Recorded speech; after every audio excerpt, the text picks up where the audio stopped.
This year's Thanksgiving is being heralded as the 400th anniversary of the first Pilgrim Thanksgiving in 1621.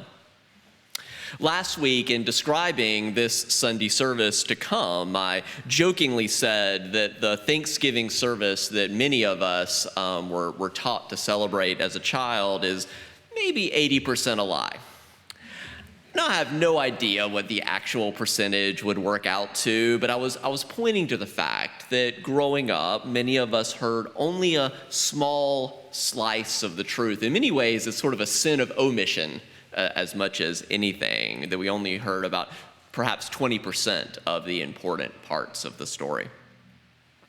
Without further context, celebrating the 400th anniversary of Thanksgiving can give this mistaken impression that there's 400 years of unbroken tradition of more or less doing the same thing.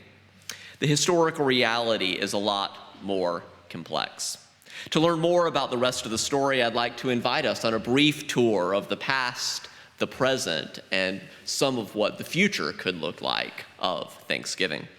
As our primary guide, I'll be drawing from an important book published a few years ago titled, "This Land is Their Land: The Wampanoag Indians, the Plymouth Colony, and the Troubled History of Thanksgiving." It's by David Silverman, a history professor at George Washington University, so not far from here, who specializes in Native American, colonial American, and American racial history. I actually recommend that book highly. It's quite accessible, very interesting. So if you're curious to learn more, check out "This Land is Their Land" by David Silverman. I'll only be able to fill in a few of the gaps in our short time together, and there's a lot more details in Silverman's book that I'll have time to get to.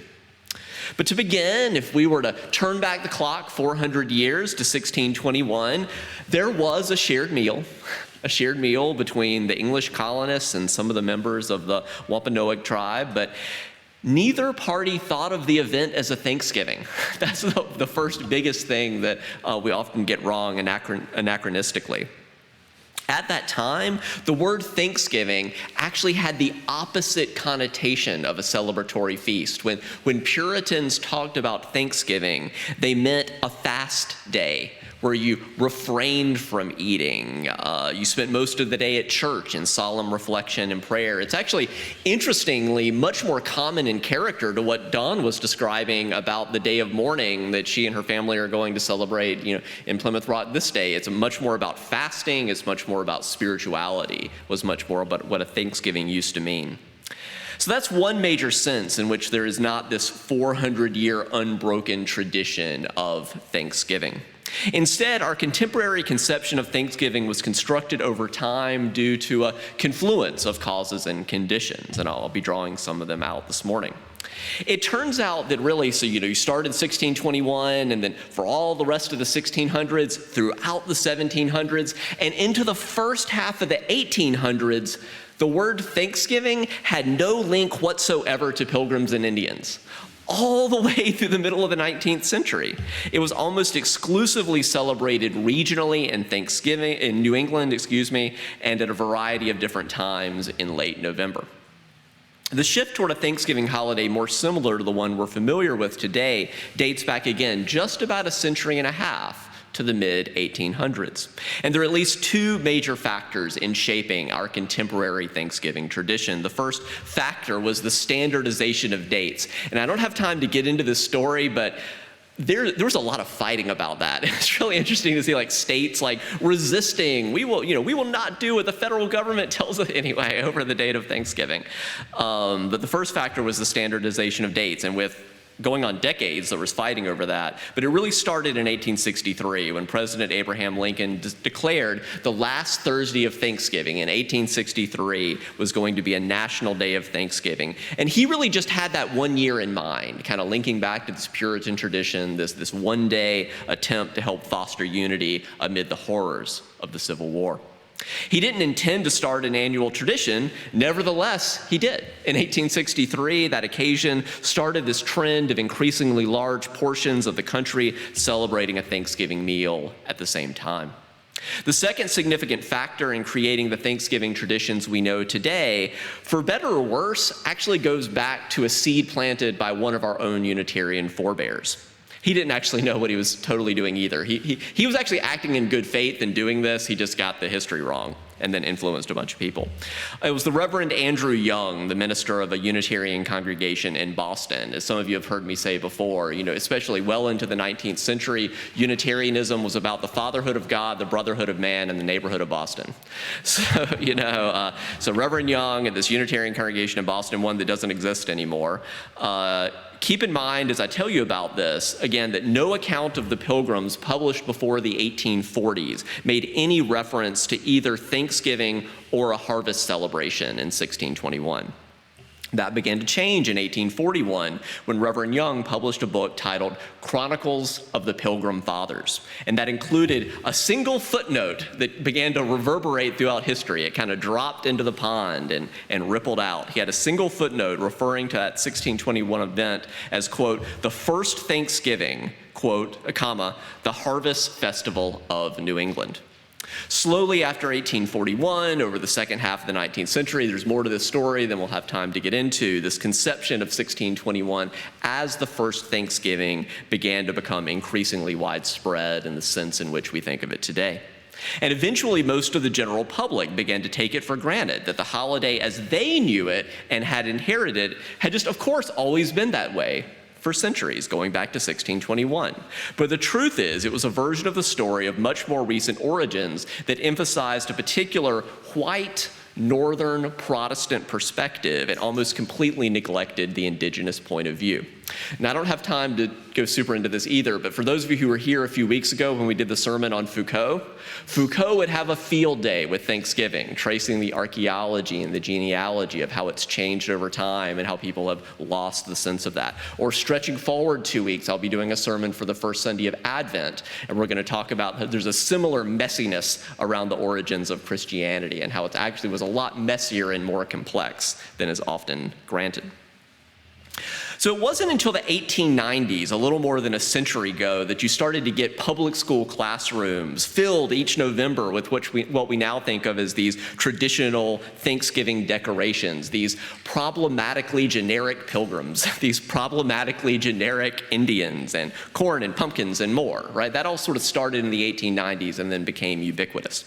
Prior to the late 19th century and early 20th century, there just wasn't that sort of standardized Thanksgiving iconography that we take for granted.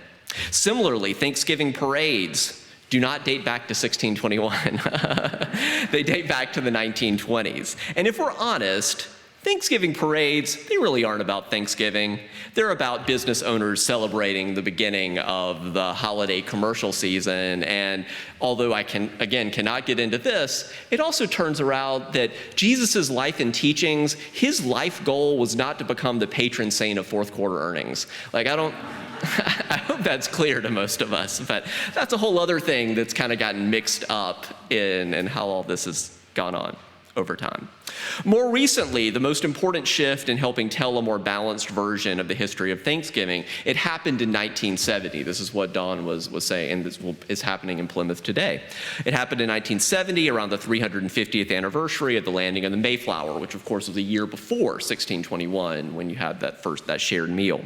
In 1970, Frank James, a member of the Wampanoag tribe, helped start an indigenous peoples movement declaring Thanksgiving as a national day of mourning. And again, if we had more time, we could back up and say some of you will remember in 1969, so the year before 1970, there was a big indigenous takeover of the island of Alcatraz that sort of helped launch this, and that's all related to think of all the stuff going on, right? So Earth Day is starting, and you've got Stonewall Rebellion, and so a lot of stuff is fomenting around this time. The 350th anniversary celebration committee had originally invited James, as the leader of the Wampanoags, to give a speech from an indigenous people's point of view. And everyone was required to submit a copy of their speech in advance for review, and he told some difficult truths about the ongoing impact of colonialism, as well as the impoverished state of many Wampanoag people. That was really particularly difficult because where that community is in Plymouth, it's around a lot of very rich white estates that are sort of only occupied a few weeks a year. It's just very difficult. And although James's speech was generally viewed as both historically accurate and fairly moderate in tone, it was not laudatory enough for the committee, because that's what they were going for, and that they just wanted all praise and no blame. After being uninvited to the official celebration, they said, fine, we're going to actually do it 100% our way, and that started this National Day of Mourning. And for this first National Day of Mourning, there was a protest that included, they were just going to give a speech, but after being uninvited, activists boarded the Mayflower II replica, tore down English flags, threw the cannons in the harbor. They threw sand on Plymouth Rock as a symbolic burial of the Pilgrims' Landing site. They went to the 350th anniversary celebration, and again, in good Jesus style, overturned the tables, but first they took the turkeys so they could take those home and eat them.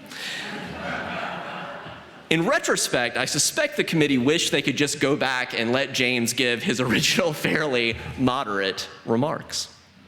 If you visit the town of Plymouth today, you will find a plaque about the National Day of Mourning tradition. It says this: since 1970, Native Americans have gathered at noon on Coles Hill in Plymouth to commemorate a National Day of Mourning on the United States Thanksgiving holiday. Many Native Americans do not celebrate the arrival of the Pilgrims and other European settlers. To them, Thanksgiving Day is a reminder of the genocide of millions of their people, the theft of their lands, and the relentless assault on their cultures. Participants in the National Day of Mourning honor Native ancestors and the struggles of Native people to survive today. It is a day of remembrance and spiritual connection, as well as a protest of the racism and oppression which Native Americans continue to experience. So as we approach the 400th anniversary of the first Thanksgiving, with a big ol' asterisk, of all the caveats and complexities we've been exploring, it's equally significant to consider this year as the 51st anniversary of the National Day of Mourning, those sort of twin tellings of our nation's history. So where then might we go from here regarding the past and the present and the future of Thanksgiving? Let's start with just a few more considerations about the past, then move to possibilities for the present and future.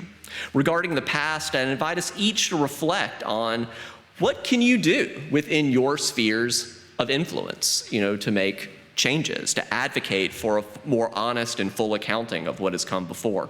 That can include a lot of different things. I'll limit myself to two in particular that seem significant to me, and you can decide what seems significant to you. First, a more honest and full accounting of Thanksgiving's origins would include an acknowledgement that the original event, it just wasn't the big deal that it is often made out to be. For the original participants, it really was little more than a small blip on their radar. English records that run hundreds of pages that we still have copies of give a handful of lines to what we now think of as the legendary first Thanksgiving, and then only in passing. The Wampanoags do not appear to have put much stock in that meal either, in particular. Moreover, as we've already explored, no one thought of that meal as a Thanksgiving, which had connotations at the time, again, of fasting and of going to church for most of the day.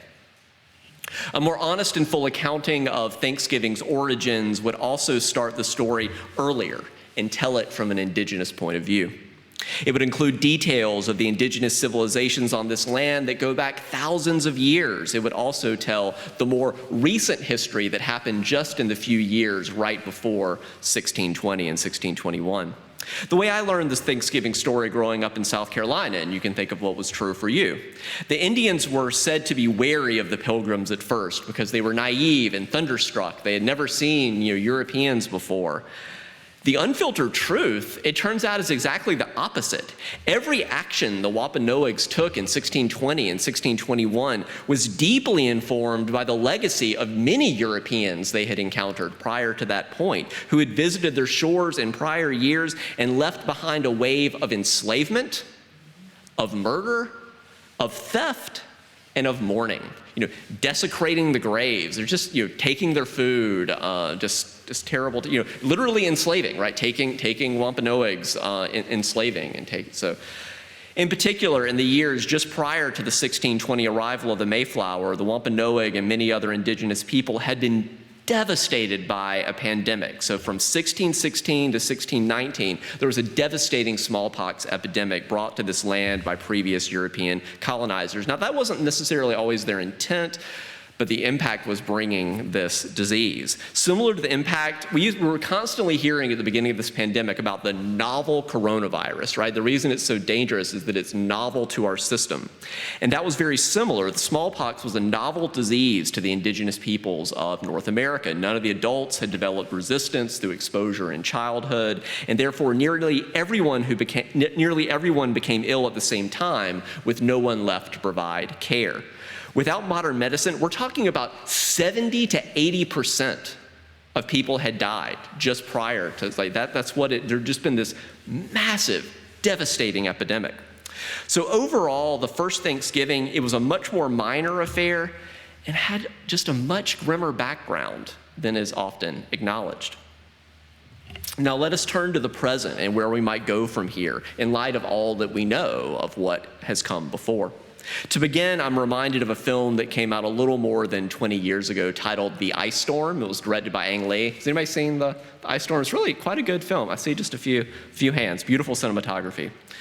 It's set during the Thanksgiving holiday of 1973, not long after that first National Day of Mourning in 1970. And in one of many unforgettable scenes, the parents force their teenage daughter to say a prayer at the beginning of the Thanksgiving meal. And this is a daughter who'd been learning a lot of troubling things about her country in the early 70s and learning some of this history. So being forced to pray, this is what she says: "Dear Lord, thank you for this Thanksgiving holiday and for all the material possessions we have and enjoy.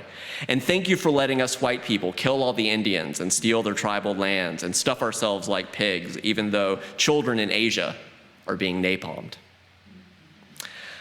I think of that film scene sometimes as emblematic of telling this history, and it's one way of doing it, telling it just with brutal honesty, just laying it out there. But that's not always the only or best way. A more mature perspective, a little bit less adolescent, though there's a lot of wisdom sometimes in that adolescent truth-telling.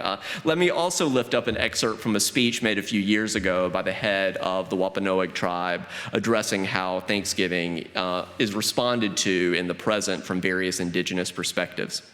He said, "The Thanksgiving holiday is complicated for our people. We are forever intertwined with the American Thanksgiving myth, however inaccurate it may be. Some of our people choose to observe this day as a day of mourning. Some choose to celebrate it in a thoroughly American way. Many choose a different path, spending the day with family and friends, but acknowledging our unique history as indigenous people and our connection to this day." I appreciate his point that there is no one simple correct way of how to celebrate this holiday in the present. If, however, there is one aspect of contemporary Thanksgiving that has the largest consensus, it is simply the practice of gratitude of Thanksgiving as we have come to understand it, even if that understanding doesn't go back in some simple way 400 years. It is that sense of practicing gratitude that I invoke at the end of our benediction each Sunday when I urge us, including myself, to live boldly and with thanksgiving, to practice gratitude in our lives. Along these lines, there are a number of indigenous educators who emphasize the practice of gratitude as part of the Thanksgiving holiday at its best, even as they also emphasize age-appropriate ways of telling the hard truths about Thanksgiving, that we needed to be doing both these things. And from an indigenous perspective, such a practice of gratitude often includes, again, in the words of this head of the Wampanoag tribe today, he often emphasizes being thankful that we are still here, from an indigenous perspective, despite all of the adversity faced. It's sort of similar to that joke you hear on Jewish meals, that many Jewish holidays are about, they tried to kill us, we won, let's eat. It's a similar sense of Thanksgiving. I'll also say if you are reading Braiding Sweetgrass, either on your own or as part of the anti-racism book groups, you can join that. It's on our webpage, join it weekly, that tells this sort of indigenous and science perspective together. There's some beautiful passages in that book about Thanksgiving and these kind of beautiful, elaborate prayers of Thanksgiving from an interdependent perspective and earth-based way of being in the world. So as I move toward my conclusion, I'll just briefly address the potential future of Thanksgiving. Thankfully, the sermon is just one small part of a growing movement to reconsider Thanksgiving in a way that I think is much more commonly seen than used to be a few years ago, of reconsidering both Thanksgiving in particular as well as Indigenous peoples' rights and perspectives more broadly. We explored some of these possibilities in our recent service on decolonization. That's in our sermon archive on the Sunday service closest to Indigenous Peoples Day this year.